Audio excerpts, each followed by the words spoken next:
This is the Happy Rant Sports podcast, in which Ted Cluck and Barnabas Piper rant about old sports, new sports, sports books, sports movies, and anything else related to sports that they feel like. Enjoy.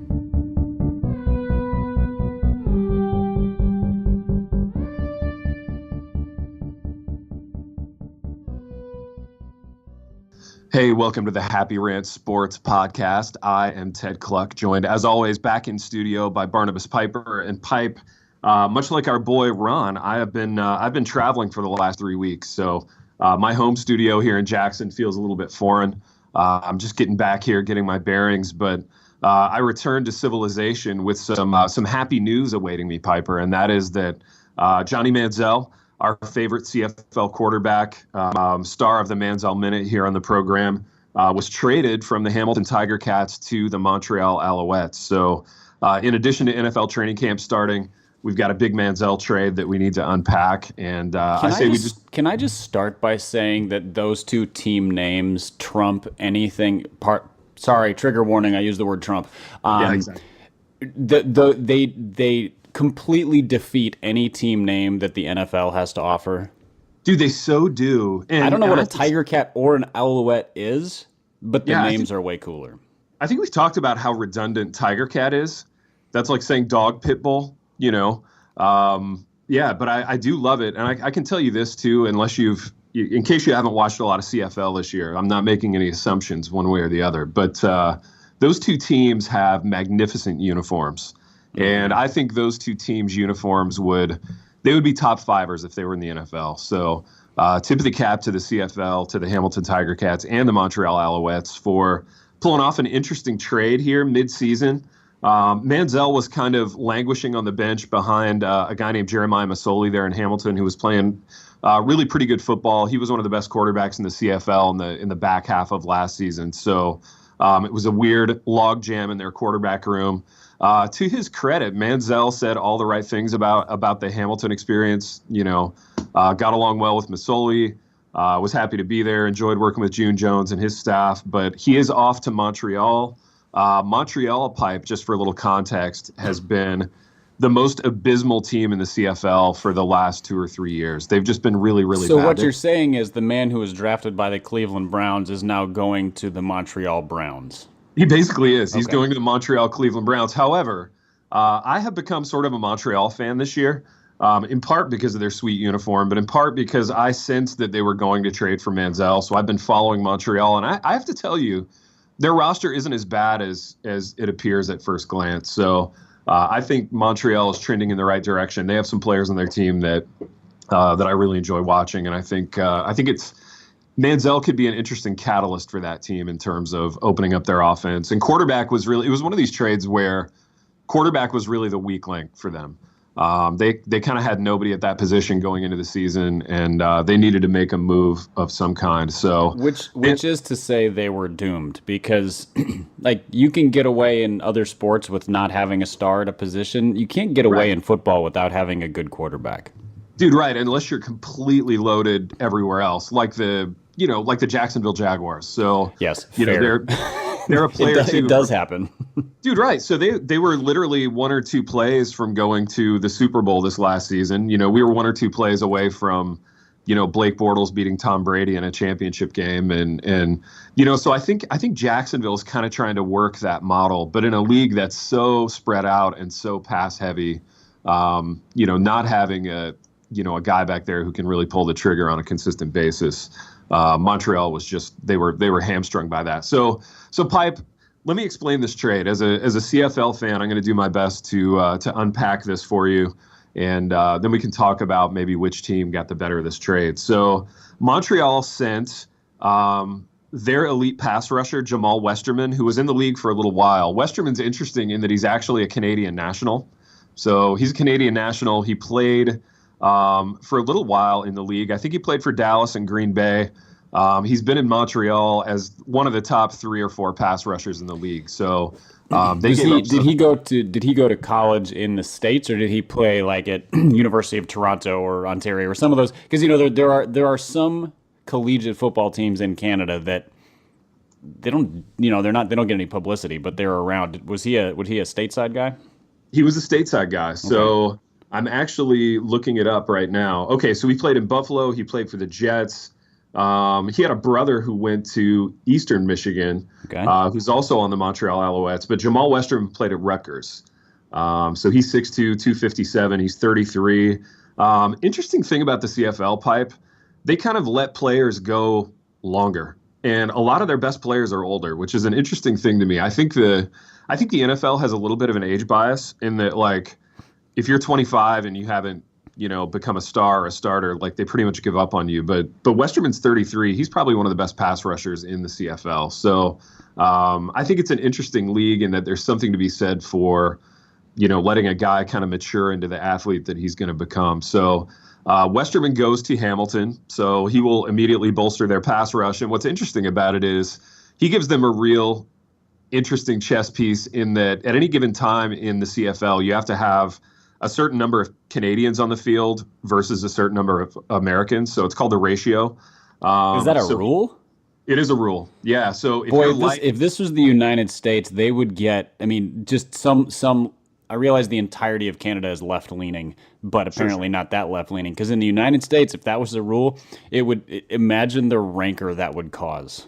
Oh, dude, it would cause incredible rancor. And it's actually a really fun rule because you get guys like Westerman who are totally elite, who qualify as nationals. But then you get guys who, went to the University of Calgary or whatever, and maybe are a little limited athletically, and they're on the field with these elite guys who are in NFL camps. So it really makes for an interesting game strategy-wise because you have to have X number of Canadians on the field. So Westerman gives Hamilton a really interesting national player, and they'll actually have two national defensive ends now, which is a really nice advantage for them because that means they can plug in American guys at some of the more skill positions. So savvy move. I think it's an interesting move for Hamilton in that they kind of got rid of the quarterback controversy because I think every single game, the story was, gosh, if Masoli does one thing that's not spectacular, should we put in Manziel? And I think that was causing him to press a little bit. So I think we'll see a better Jeremiah Masoli.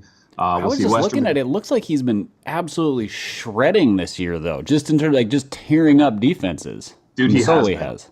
He has been. He's been doing Masoli things. And what's interesting about Masoli is that he's really analogous to Manziel when Manziel's playing well. So they do a lot of designed runs from Masoli. He's really good at getting the ball out. He's really good when the play breaks down. He was a Chip Kelly quarterback, wasn't he? He was a Chip Kelly quarterback. He played at Oregon. And I think the knock on him was size. He's not real tall. Like Manziel, he's not real tall. So is he a lefty? He might be. You know what? I don't remember. I feel like did he take over from Mariota? He came after Mariota. Yeah, because I feel like the guy who came after Mariota was sort of a 5'11", stockier guy, but I think he was a lefty too, which makes me like him even more. Dude, absolutely. Yeah, Masoli's stocky, so he doesn't quite fit the NFL paradigm. He actually is pretty Baker Mayfield-ish to me, in that Mayfield's a little more stocky than Manziel was, and obviously can run, can throw it. So, and Westerman will really, really improve Hamilton's pass rush. So I think Hamilton did a nice job in this trade. I actually think Montreal, obviously they fill a need with Johnny Manziel. They also got two starting linemen from Hamilton. So two starting offensive linemen that'll bolster their O-line. I believe both of those guys, one of them was a national, one of them was an import, an American player. So they get two starters on the offensive line. They lose Westerman. Obviously, Montreal gets Manziel, and he plays tonight. So I don't know if he's going to start tonight or if they're going to, let him, kind of learn again for another week and then roll. Given that he never pays any attention to playbooks, you can probably just throw him right in there. Dude, that's what I'm thinking. He's such an improv guy. I think he gets on the field tonight, and I can't wait to watch. I think it'll be really interesting. So big trade in the CFL. My team, the Montreal Alouettes, gets Johnny Football. They've only won one game this year, so there's nowhere to go but up for the Montreal Alouettes. And I think this is a really interesting move for them in a league that's very – it seems like certain teams are quarterback rich, and the top two or three teams in the league are kind of too deep at quarterback. And then you had a team like Montreal that was really, really quarterback poor. So I think they get better. I hope Johnny Manziel, Johnny Football plays great, and we get to read more stories about him. So, Piper, though, I want to talk about like how my relationship with the CFL is going to change because of training camp starting in the NFL.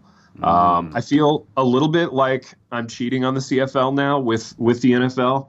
I've been such an ardent supporter of the CFL this summer and last summer too when I kind of discovered it. But I feel a little conflicted in that I find myself looking at training camp stories and kind of being excited about the NFL too. So, Pipe, what's your state of mind as NFL training camp starts? Are you excited? What are you excited about? Who are you excited to watch, et cetera?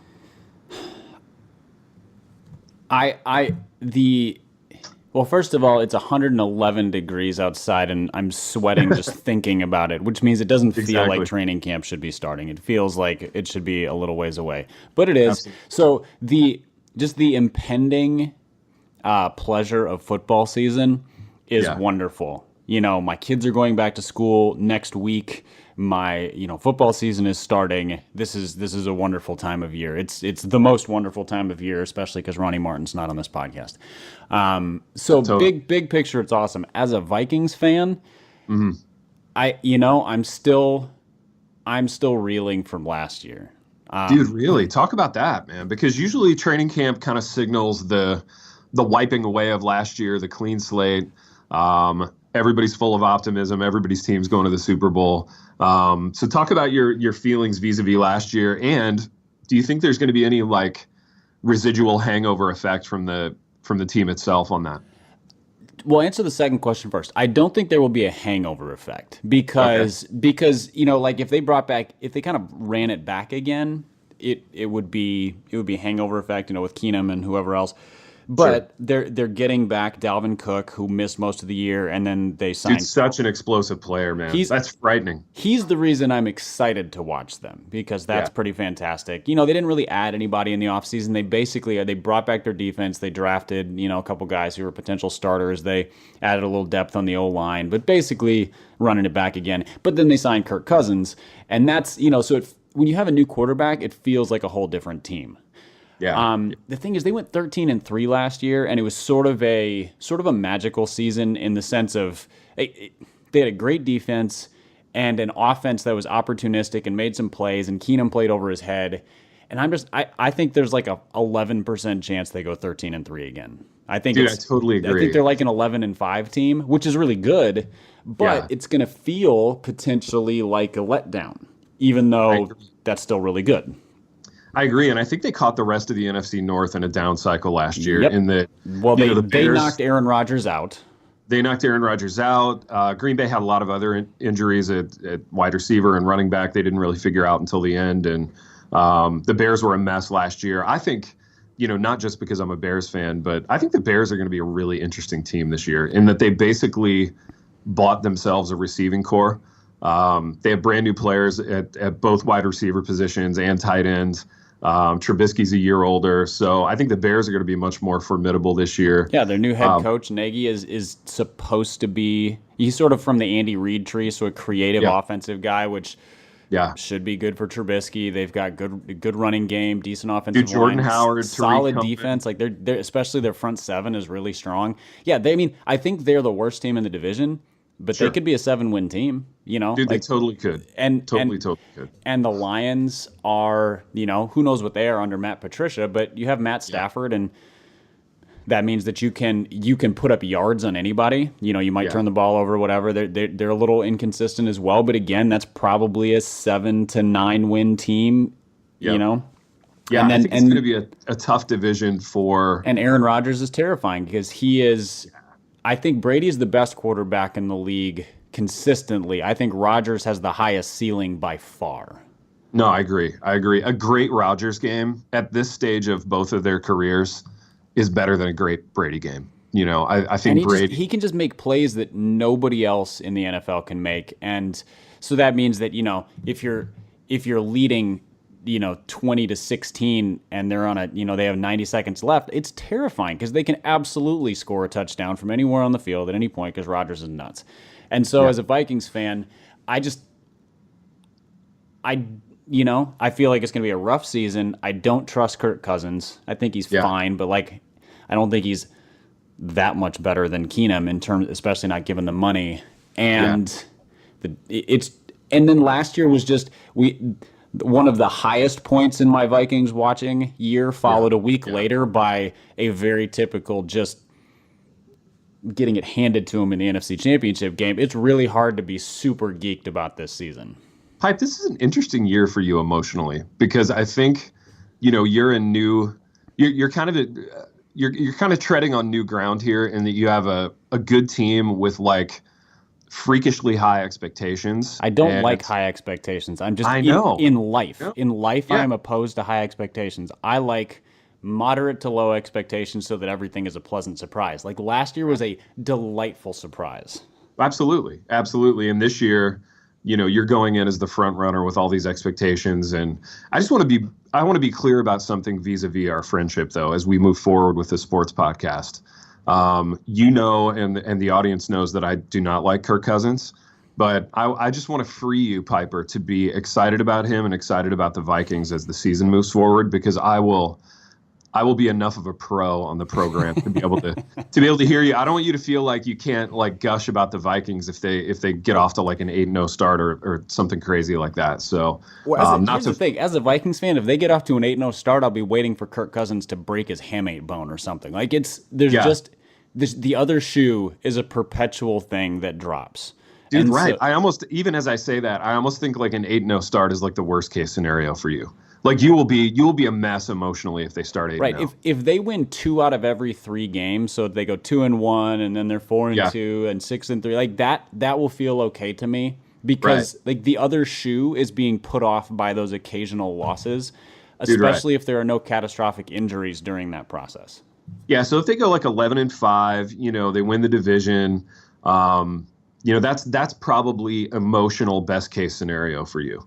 And they stay relatively healthy. So. And honestly, like if they go 11-5 and the Packers are 12-4, like it'll suck to eat a little crow because Packers fans won't shut up. But then they're a wild card team at 11-5. I kind of like that better, because I would stack them up against anybody in the NFL. I think the Eagles are the clear favorites, but I'll stack the Vikings up against anybody and say they have as good a chance to win. I just don't want to be the favorite. I hate playing the favorite. I hate playing from in front. That makes me very nervous. Dude, do you sense the perception that, like, in spite of their Super Bowl victory, the Eagles have somehow managed to like finagle not into the favorite role? I just don't. I don't sense a ton of. I think that's Eagles what happens. hype. Yeah, I think the perception is that they caught lightning in a bottle because Nick Foles was their quarterback, and some of that is true.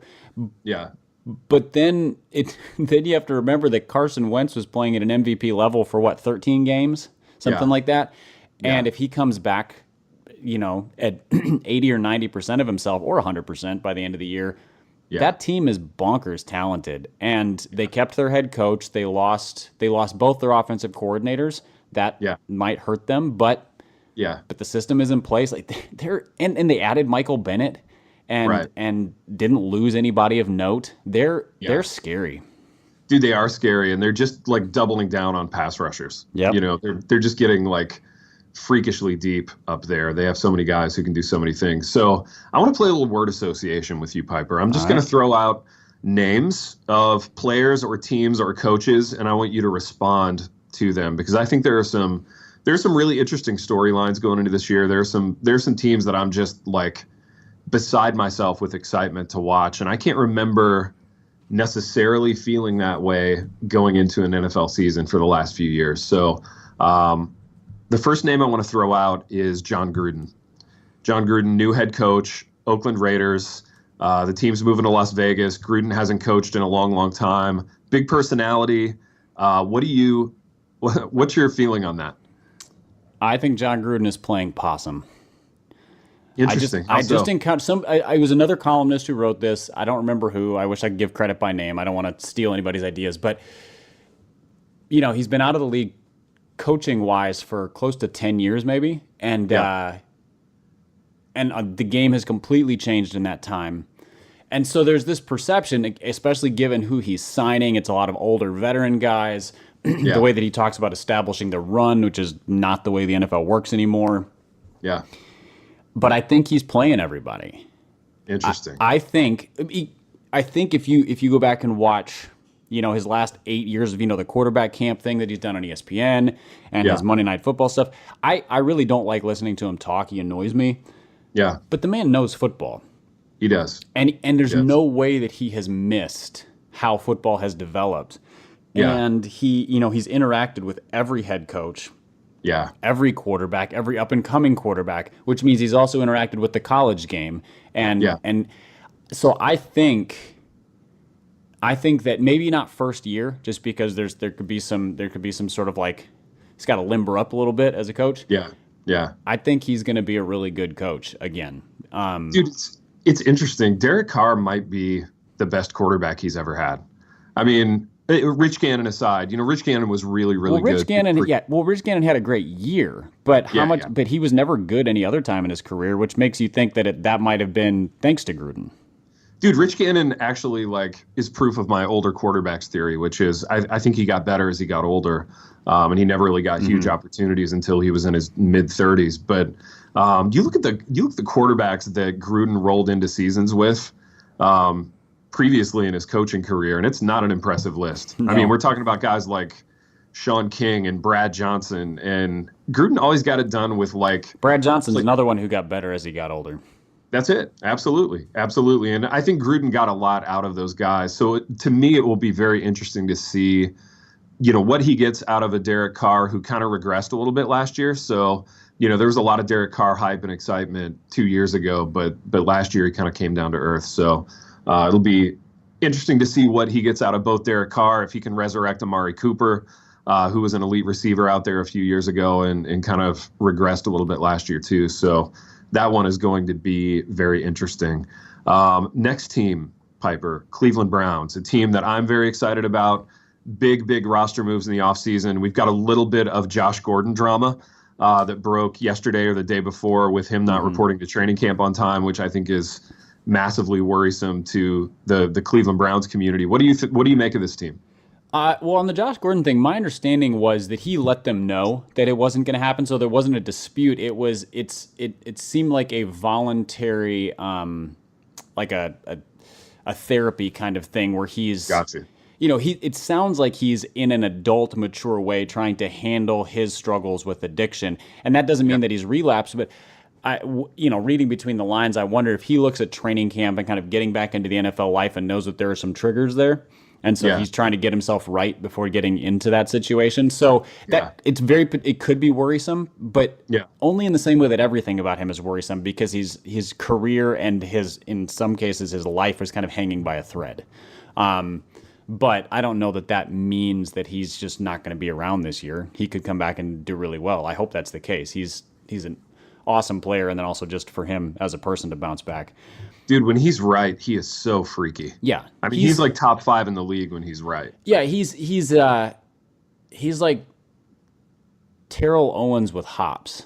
Dude, that was the one I was going to say. He's like a young T.O., like a young, freakishly athletic T.O. Yeah, he's more of a T.O. was more like a go across the middle and, not a jump ball guy. Yeah. Whereas Gordon he can go up and get it. So he's like T.O. mixed with like the A.J. Green, go get the ball up high above guys kind of thing. But yeah, he's a monster. I think the Browns are fascinating. I think everything on the Browns hinges on Hugh Jackson, which is terrifying, because I don't know if he's a good coach. I don't think he is. And I think he will be coaching to save his job, not coaching to develop a winning team with a pretty talented young roster. Yeah, I'll be interested to see what Tyrod Taylor does there. I've long been a Tyrod Taylor fan. He put a garbage Bills team on his back last year and drug it to the playoffs. So it'll be interesting to see. I hope he has his full allotment of receivers and guys stay healthy. And like you said, I hope Hugh can get out of his own way enough to to really let that team mature and do well. So I think the best thing for the team and for Hugh is probably to start Tyrod. And give him at least half the season, maybe the full season if they're competing, so that Baker can just. It's a huge adjustment to the NFL game, especially when you have some physical limitations. I mean, Drew Brees took a couple years to get good, and then for sure, again got better with age. The Yep. theme continues, Yep. and I think that's sort of like Drew Brees should be the guy that Baker is trying to be. Absolutely. And so I mean, if he wants to save his job, if he can start Tyrod Taylor and go like, say 3-5 in the first, in the first 8 games, or 4-4 even, and then maybe they're on the cusp of competing for a wild card spot, and so they just run it back with him. Especially if Gordon's not there, having a quarterback who can manage a game, make good decisions, not turn the ball over, create with his legs, that's going to be beneficial. And then cut ties with him or roll him to backup next year when Baker's ready. Yeah. But starting Baker right out of the gates is going to get Hugh fired. Yeah. And I think Baker's I think he'll be a fine NFL quarterback, but I think he would struggle. Dude, I totally agree. I think that should be Tyrod's team maybe for the whole season, and I think he's going to play well, and then they'll have some decisions to make after the season. But Pipe, who's the rookie you're most excited to watch? Man. I mean, I think the one who is going to make the most exciting plays is Saquon Barkley. Interesting. Simply because it's now that NFL teams have figured out how to use well, I should say most NFL teams. The Giants have never been terribly creative. They've figured out how to use running backs in multifaceted ways. It's not just 20 times in between the tackles. Right. I think he's going to do some really exciting things. Sort of Kareem Hunt-ish, except maybe even a little bit more Alvin Kamara, just in terms of his explosive ability. Yeah. I'm trying to think. There wasn't a ton of offensive players in this year's draft who I was super geeked about.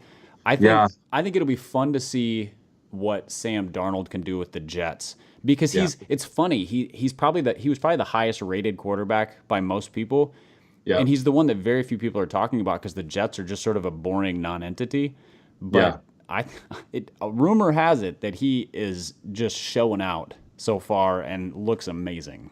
That's what I hear too, man. And I actually think the Jets have kind of a sneaky, interesting quarterback room. They offloaded Marcus Hackenberg, and Bryce Petty, I think, is gone too. And Christian Hackenberg. Yeah, Christian Hackenberg. I was thinking of Marcus Davenport, who I want to say something about here in a minute too. But they got rid of Hackenberg. Darnold is there. Teddy Bridgewater, your old Minnesota Viking, is there. Josh McCown, who actually played good football last year. I'm reading these articles now about like different tiers of quarterbacks. The NFL.com and NFL Network did a big thing on quarterback tiers, and they've got McCown in the last tier, but McCown actually played like really good football last year. And for a really terrible team that people expected to go like 0 for the season, he actually played well. And it's tough, Piper, to pick like a Mendoza line for NFL quarterbacks. Mm-hmm. Like, I think once you get past like the top, 10 or 12 guys, it's pretty much anybody's guess in terms of who's going to play well and who's going to be in like the bottom tier. And I think at that point, it's so much a system thing, Case Keenum is very clearly not a top 15 quarterback in the NFL, talent wise. Yeah. But he was put in just the right system last year to succeed. Will he do the same thing this year? I don't know, and neither did the Vikings, and that's why they didn't pay him to come back. Exactly. I think the same is true for almost everybody who's sub Andrew Luck in talent. Dude, right? Andrew Luck, man. What's your thinking about him? So I had a great moment with my dad. My dad has a very dry, sneaky sense of humor, and we were at a TJ Maxx this weekend. Long story. It's because we have wives. So the reason we were at a TJ Maxx, wives not lives. Yeah, we have wives. We're both happily married. So from time to time we find ourselves in a TJ Maxx. But it was a TJ Maxx in the Indianapolis metro area, and there was like a clearance rack with Andrew Luck jerseys, and we're thumbing through these jerseys, and my dad's like, "Does it come with an ice pack on the shoulder? Is the guy even going to be able to throw the ball?" So I think that's actually an interesting storyline. I think the Colts roster is a mess, but Luck was but it's one of these a lot guys. less of a mess than it was 2 years ago when he played. Exactly.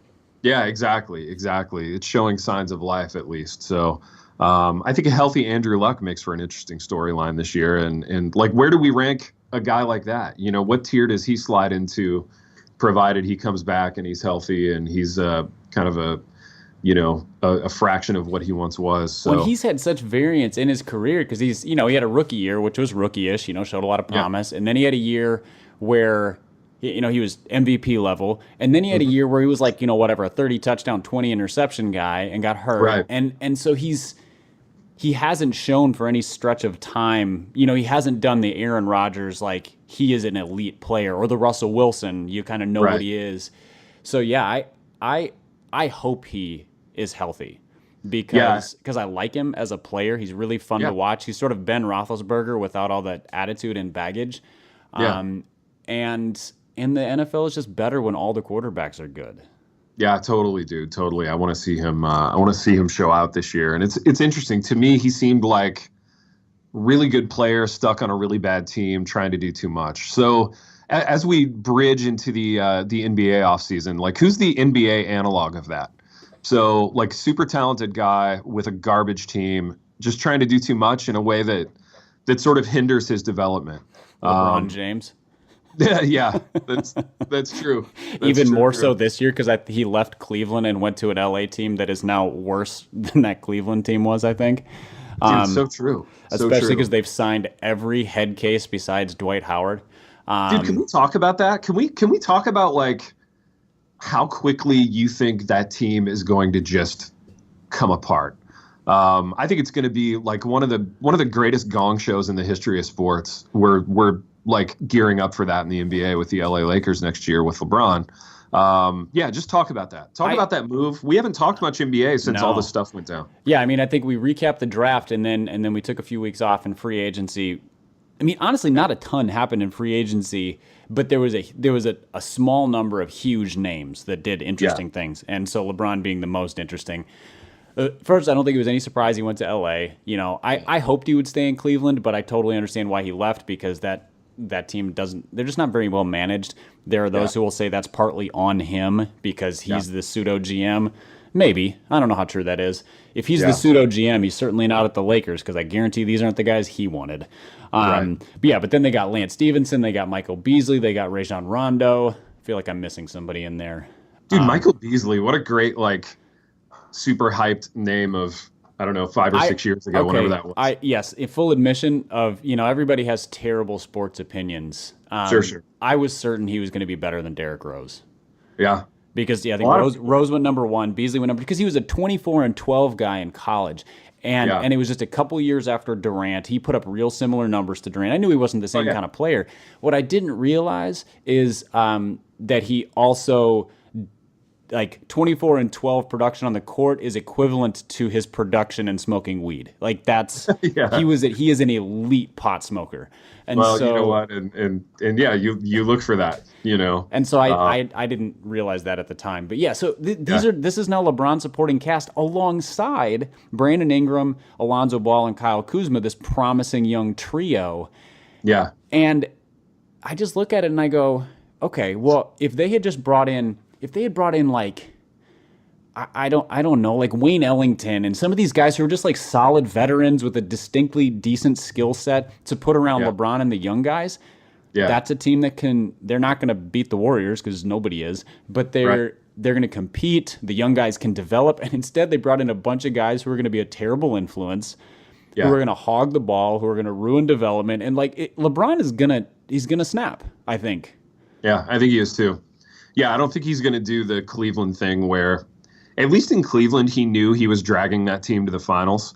Everybody kind of nobody had misconceptions about what they were doing in Cleveland, and what they were doing was letting LeBron drag them to the finals and then seeing what happens. Yeah, but everybody they just signed has misconceptions that they're better than LeBron. That's what I'm saying. Yeah, everybody they signed is is completely delusional as to what they actually bring to the table. So it's going to be fascinating. It's going to be really, really fun and interesting to watch. I'm inclined to agree with you if LeBron was 28.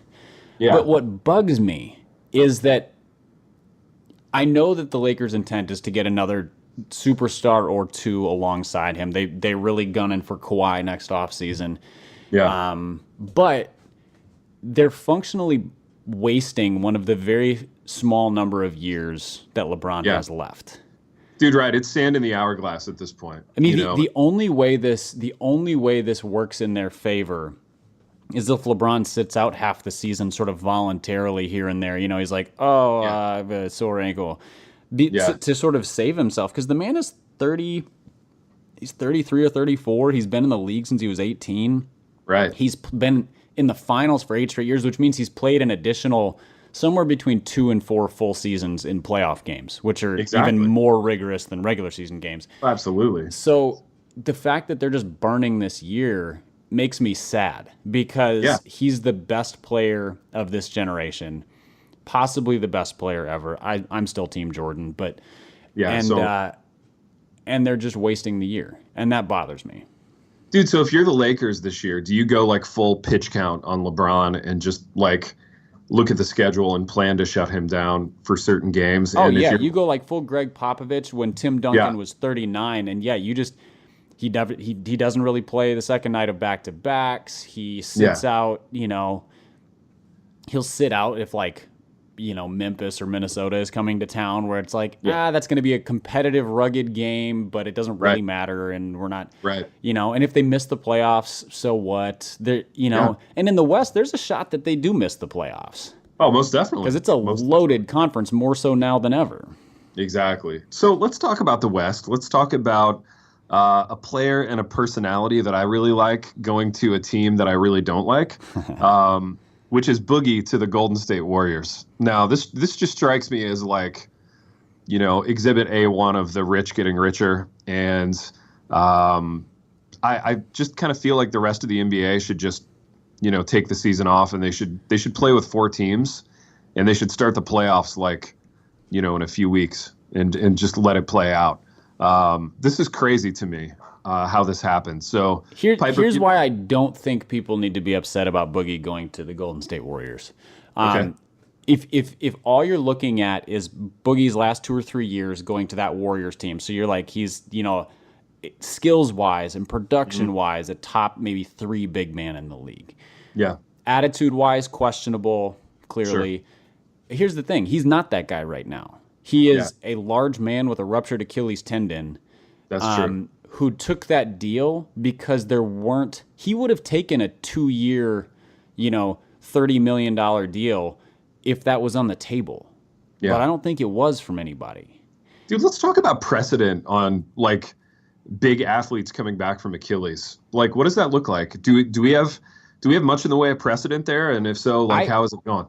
Off the top of my head, I can't think of any great examples, but I know that every former player who's a commentator now, a lot of, front office people, et cetera, are just, they say like that is one of the hardest injuries to come back from.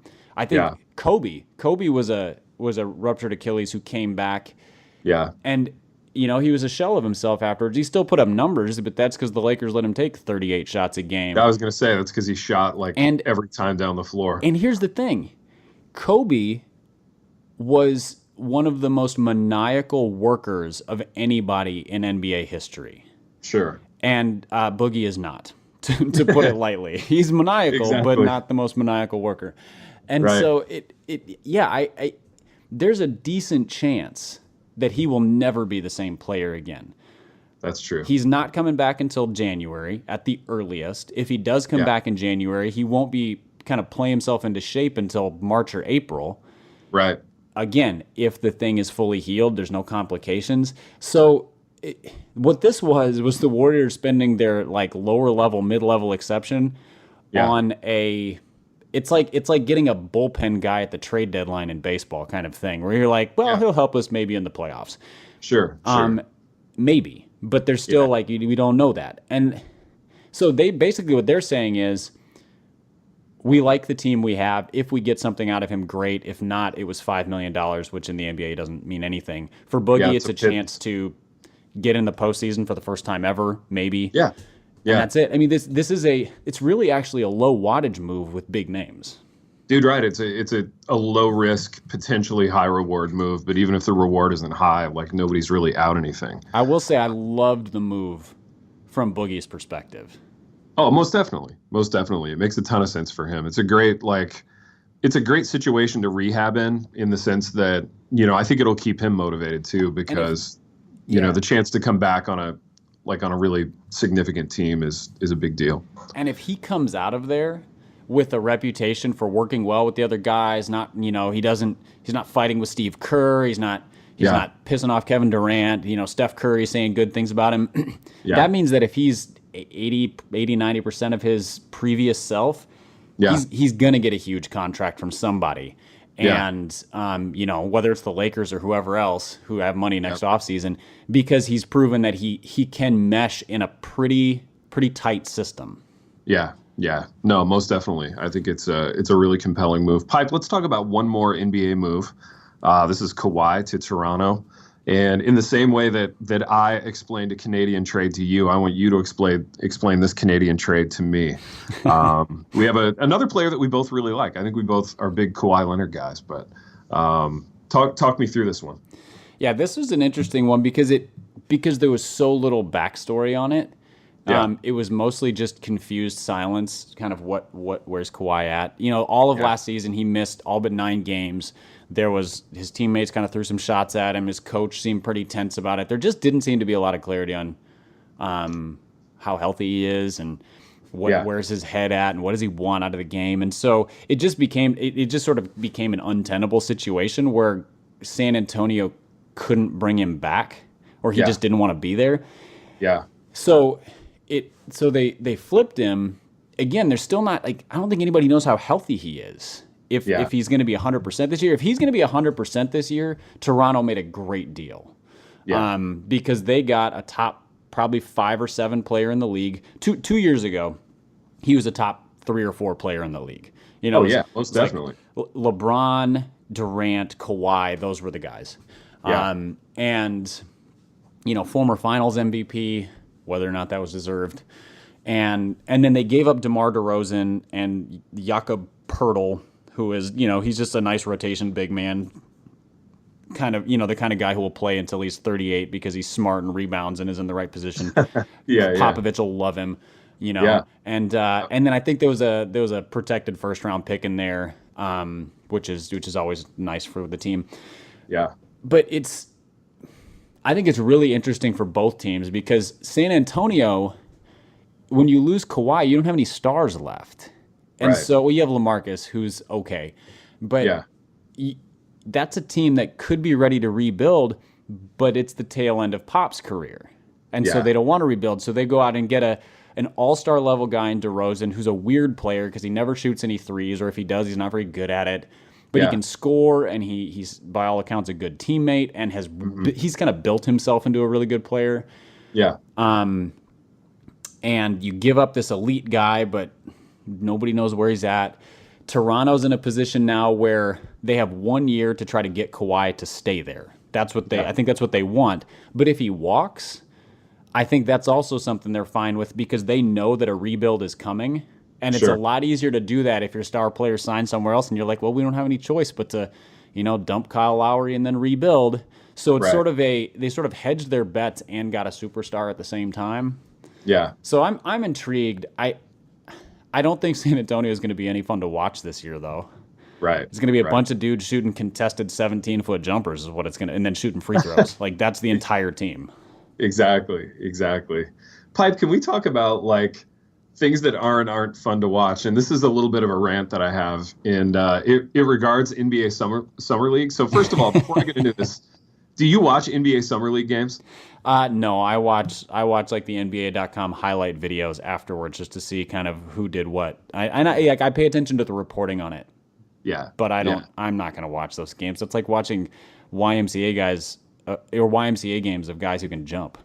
Dude, right. So here's my thing with NBA Summer League games. It used to be this sort of almost fetishistic, you would get 1 or 2 games leaking out in a summer.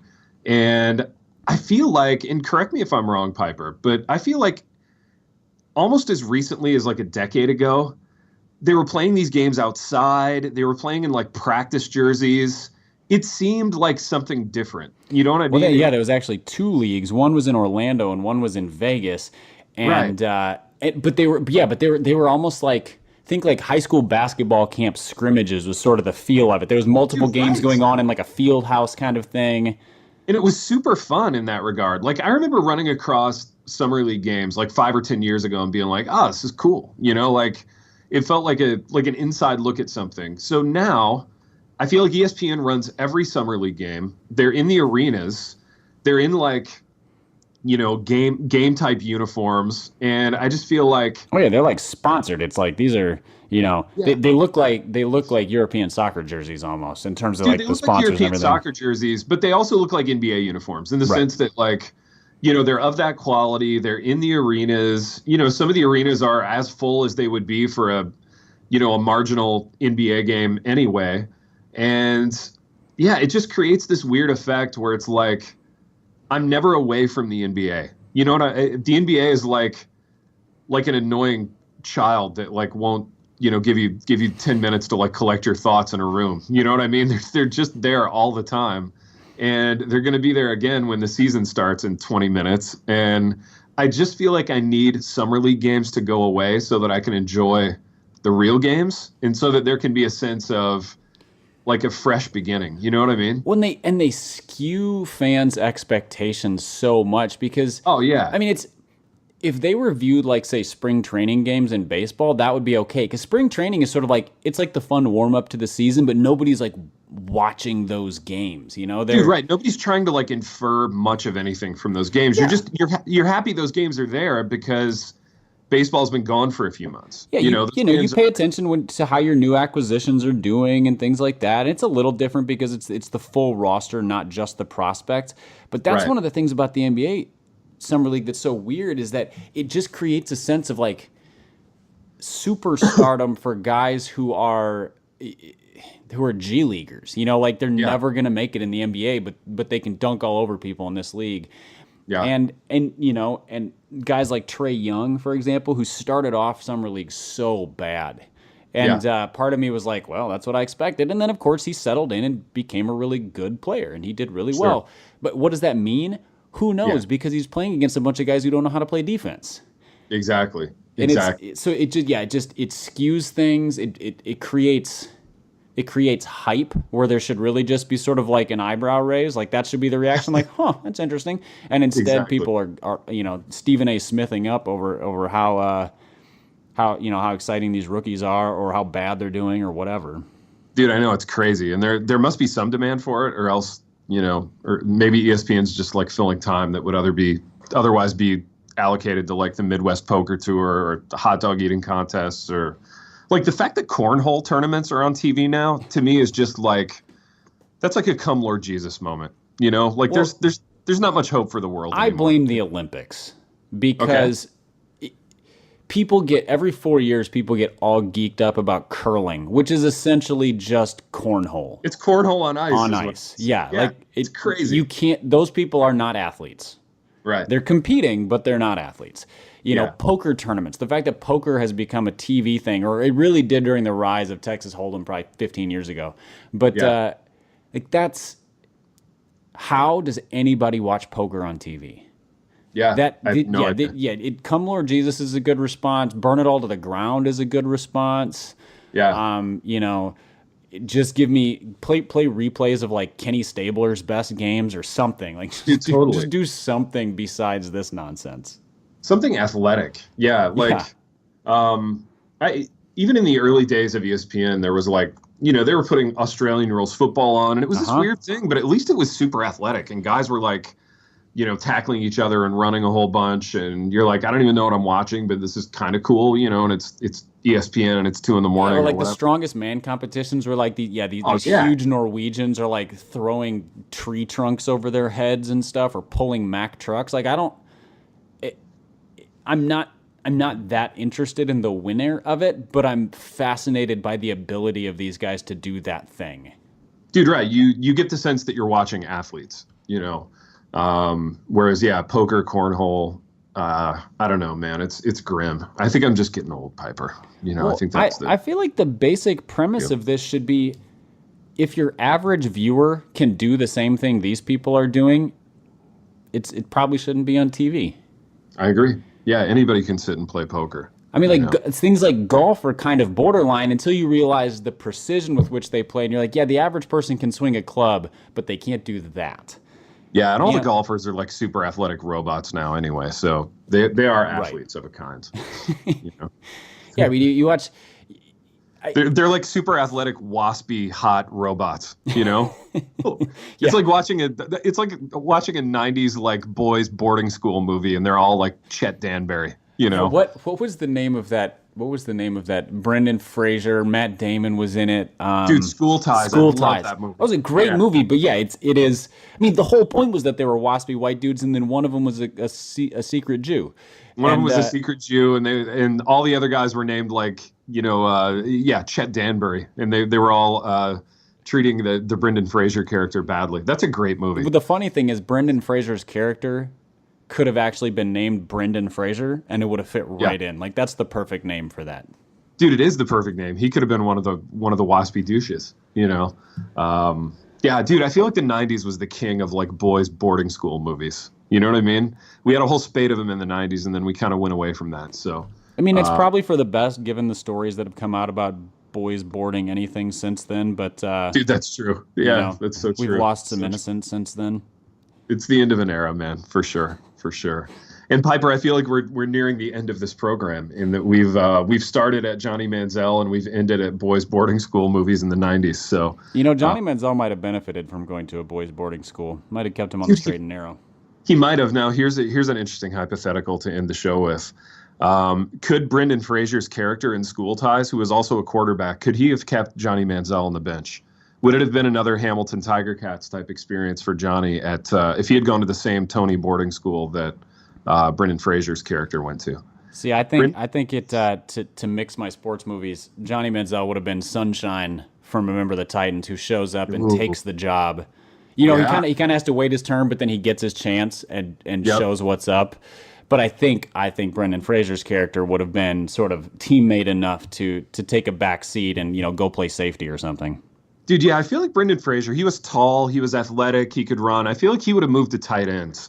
And Johnny Manziel settles in at quarterback, and I think they would have gone undefeated. That would have been a really hard team to beat. And even though he was a waspy douche, you still had Matt Damon who could run the ball, and he could do some things too. So that was early Matt Damon, early young Matt Damon. At the risk of racial stereotyping, it is worth realizing that they were all white dudes, and so that undefeated would have been tough unless they played in an all-white league. Dude, they did. They played all white like boarding school teams. So yeah, they would have gotten rolled by a real team, obviously. But yeah, for the league that they were playing in, I think they would have been tough to beat for sure. But Piper, all we can do is speculate. We'll never see that. We'll never see Manziel on the field. Maybe that's your next film writing project. Your next screenwriting effort will be a mashup of Remember the Titans and School Ties. School Ties 2, the Manziel era. I like it. Call it School Titans or something like that. Ooh, I like it. That's got legs, Piper. But we've done what we always do on this program, in that we've wandered to and fro throughout some sports issues. We didn't get to the Mariners, but we'll get to the Mariners next time, I think. Yeah, baseball season runs until Christmas, so we've got plenty of time. Forever. We got plenty of time to talk about the M's. They've kind of regressed to the mean. They're losing a lot of those one-run games that they used to be winning, and so they're kind of coming back down to earth. But we'll talk about that and more baseball next time. And until then, do we have a character name, Piper? Do we have a player? This always sneaks up on me. I think in honor of him holding the job, I think Jeremiah Masoli is a good one. That's a good one, cadence-wise, too. So we've wandered to and fro throughout this program. Until next time, Jeremiah Masoli. The Happy Rant is brought to you by Resonate Recordings. If you go to resonaterecordings.com, you can see the full range of services they offer. So if you're considering starting a podcast, they are the ones we recommend going with. Again, go to resonaterecordings.com to see their prices, to connect with them and ask any questions, and to see what they can do to help you launch, edit, master, and improve your podcast. Again, go to resonaterecordings.com to see what they can do to help you launch and improve your podcast.